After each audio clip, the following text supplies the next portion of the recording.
Hey everybody, Carla the Alberta girl. Welcome to the channel today, everybody. So I was going through the kitchen and have been making some raspberry liqueur with the recipe that I found over here, and it's amazing and it's ready.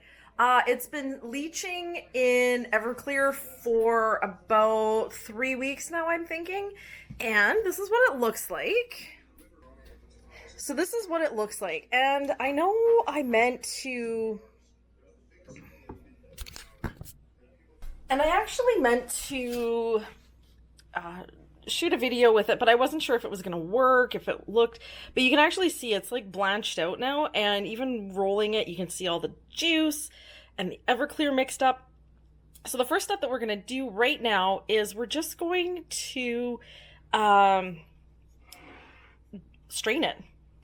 So I've got my strainer in my bowl, and I would normally use my jelly strainers, except they're in the wash. So I'm just going to use this big Pampered Chef strainer.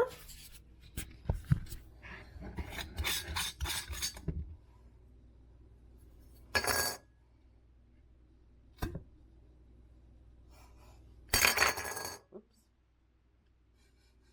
Oh, it smells horrible. This is so gross smelling, but it's supposed to be really good. So yeah, I don't like the smell of Everclear. It burns my nostrils. And I think that's what I'm smelling.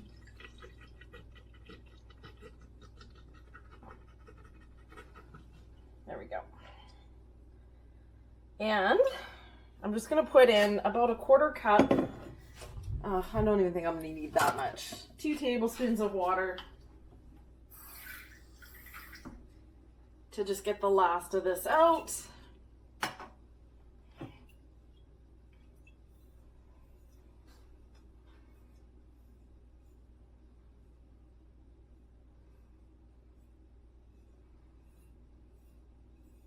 Yeah, it smells like gasoline, but apparently it's really good, so I'm going to go for it.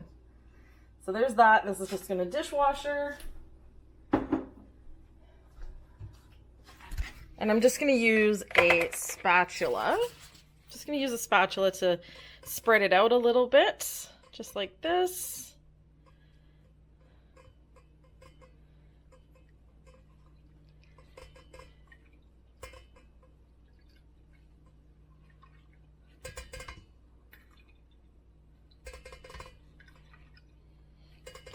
Now, there's supposed to be about 2 cups of juice and liquor out of this, so hopefully this will come to that.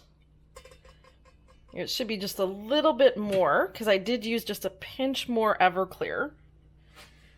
No, it's right on that 2 cup line. Yeah, that's about 2 cups. Okay, I'm just going to let that sit for a little bit, and we'll be back in a few.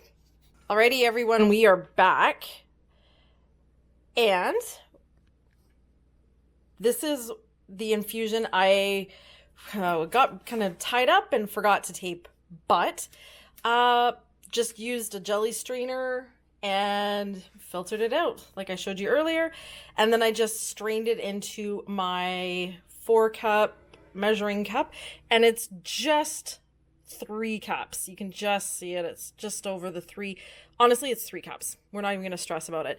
So basically, after I do the math, it works out for every cup of infusion, you need 1/4 cup of sugar. So you match it 1-to-1 with water.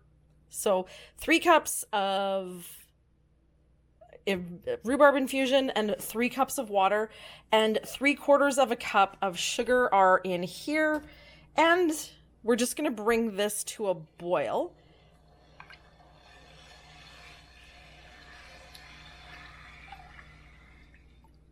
Just bring that to a boil.